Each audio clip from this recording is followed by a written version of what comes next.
Immunity frames in Terraria are kind of important. They are designed to prevent piercing weapons from going ham on enemies, and they do this by only letting them hit a single enemy a certain amount of times per second. For example, this last prism beam is only able to hit an enemy 12 times per second, as it gives 5 frames of immunity per hit. But what if we just remove them? Well, let's just say a lot changes. To put it simply, piercing weapons turn into crazy Borg machines, as the projectiles now hit 60 times per second, and bosses also one-hit you as they now hit multiple times per attack, as there are no more cooldowns between piercing attacks. Overall, it becomes a much more chaotic game as a result.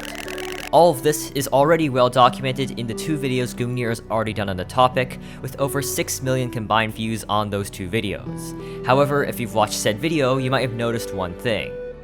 Oh, and for those wondering why I haven't been using summon weapons, it's because the mod doesn't seem to properly work with them. I just figured I'd let you know because in theory they would be busted with this mod installed. Yeah.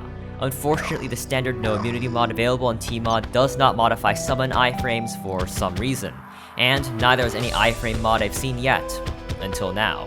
For this video, a modder named Photonic Zero very kindly offered to create a small mod that is able to actually remove minion iframes. It works by overriding every summon projectile to have 0 local iframes, instead of globally removing all iframes every tick. Alongside some specialized changes for specific summons, this mod is able to successfully remove all minion iframes. Technical details aside though, now that this works, I'm sure you're here to see how busted summon weapons can be. So, let's take a look at a few notable examples of how this affects minions. Minions in Terraria generally attack in one of 2 ways, either through chasing, ramming, or hugging the enemy, then attacking them through contact damage, or by firing a projectile that deals damage of its own right. Between these, contact damage minions are generally preferred. After all, if you remember anything about immunity frameless Terraria, it's that lingering projectiles are overpowered.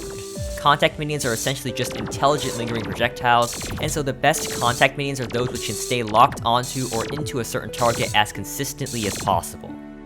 In contrast, projectile minions are generally not as great because they don't act as lingering projectiles. In fact, most projectiles fired by projectile minions don't pierce or only pierce a few enemies, making the impact of removing iframes that are damaged minimal.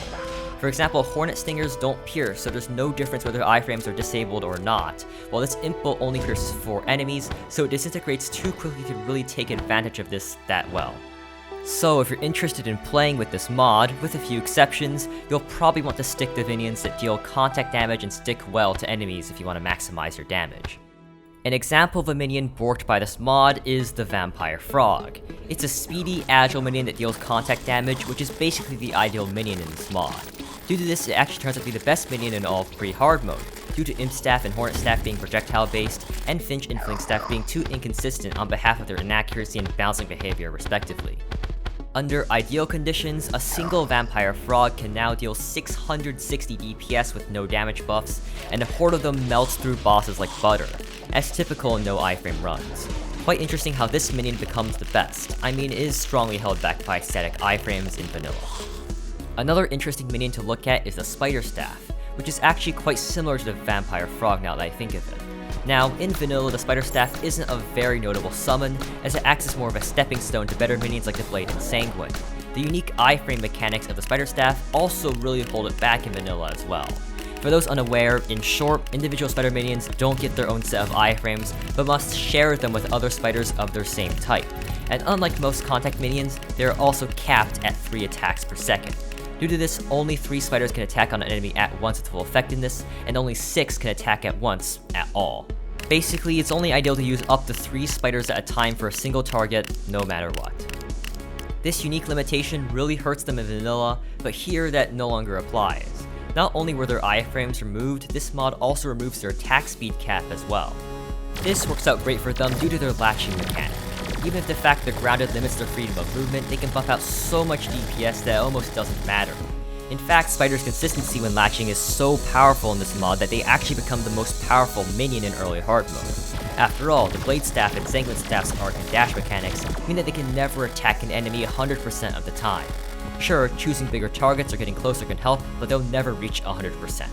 When the name of the game is Lingering Contact after all, a minion that can hook onto enemies will do extremely well. That's just how it is. So all you need to do is help them out with a bit of walls and resummoning, and this seldom used staff becomes an unusually potent weapon in this mod. Unfortunately though, not all contact minions jazz perfectly with this mod. I already briefly mentioned the Flinks, whose unique enemy bouncing robs it of most of its opportunities to abuse iframes, but isn't alone. Another minion that has a similar issue is the rare as ever Desert Tiger. Like the Flinks, the Desert Tiger typically attacks enemies by jumping on top of them and bouncing, which, like the Flinks, makes it less ideal for this mod. Some of its other attacks still land, but its preference for bouncing still hampers it significantly. These bounces might help with consistency in vanilla, but here they just make these two summons completely redundant. So, after those examples, what do you think is the most powerful summon when iframes are removed then? Give it a good think. Think of something like the Razorblade Typhoon, but in minion form. What could that be? Well, there's only one correct answer, and that answer is the Stardust Dragon. It is by far the most powerful minion now, with a single slot dragon with no buffs, dealing in excess of 10,000 damage per second. Well, why? The reason it's so overpowered is due to its multi-segmented construction.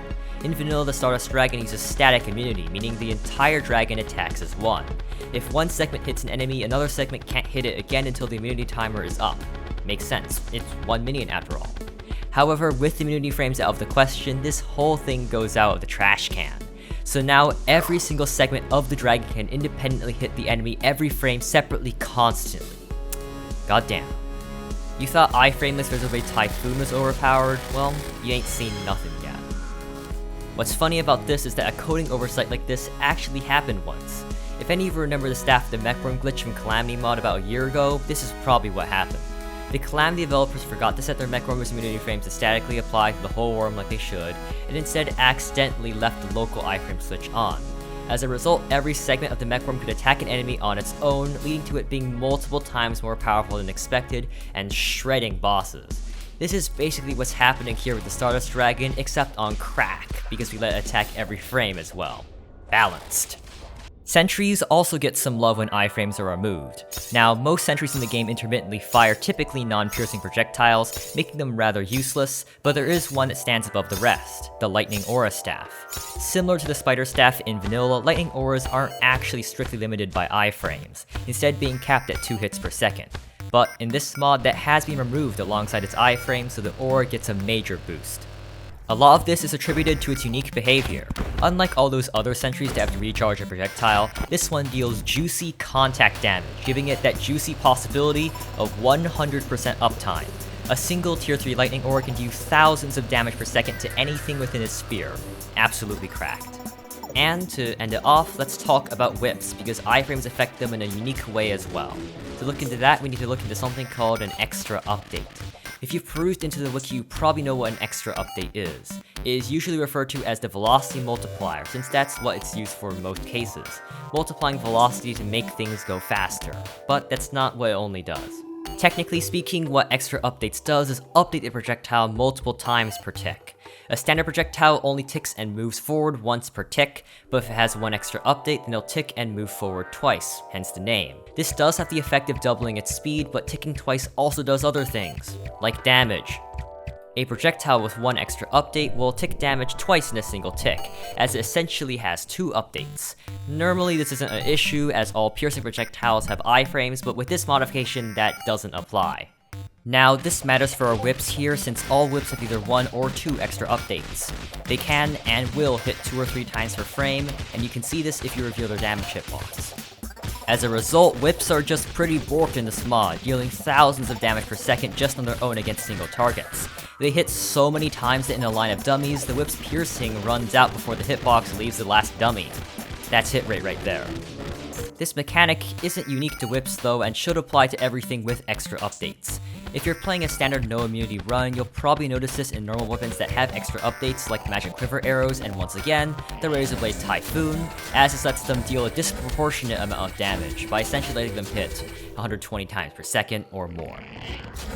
This whole extra updates thing even has some interesting impacts in vanilla. Projectiles that use local or projectile-specific immunity will have less iframes than listed, since they tick down the iframe counter multiple times per tick.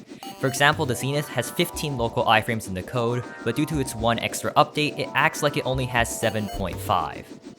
And just like the Mechworm, this whole behavior has led to bugs in the past as well. Prior to 1.4.4, the Celebration Mark II's piercing red rockets actually had 0 local iframes for some reason. This, combined with its 3 extra updates, meant that the red rockets are capable of hitting multiple times per frame. Hence, you could do interesting things like this.